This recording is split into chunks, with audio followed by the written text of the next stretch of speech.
When I was a kid and the Christmas catalogs came around mid to late November, I always picked out and I always wanted one of those blow-up clowns with the big red nose on front and usually filled with sand or something in the bottom that gave it some buoyancy. Now, the intent and the purpose of that clown was that if you hit him or popped him in the nose, he would go down, but more importantly, he would come right back up.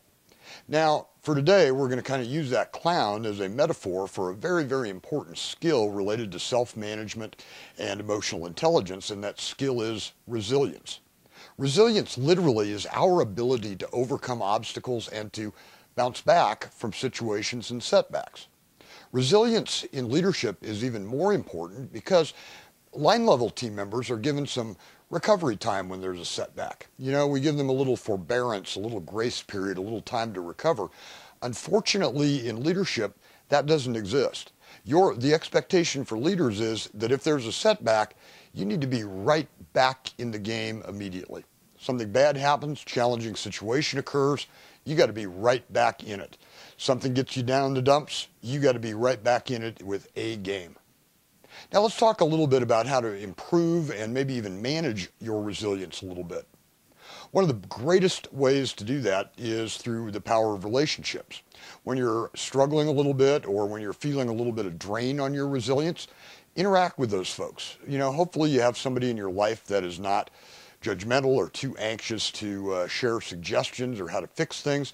Use those relationships to help build your resilience. Couple of other things. Never ever look at a situation as being insurmountable. Always look at the positive and optimistic side of things. And in fact, we'll talk about optimism just a little bit more as a standalone characteristic in another segment. Also, to improve optimism, you want to try a technique of helping others. Oftentimes, helping others is not about the value of assistance that you provide them, but the satisfaction that it recharges and regenerates in you.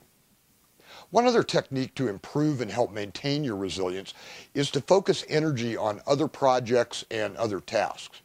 Oftentimes when there's a setback in one task or one project or one focus area, it can be kind of consuming if you don't move on to something else. When you move on to something else and kind of keep a rigidity to your routine and a discipline to your routine, that can really help recover your resilience really quickly. Resilience is a really important part of the leadership equation, and just keep that clown in mind and remember that every time there's an obstacle or setback, you need to be sure to bounce back.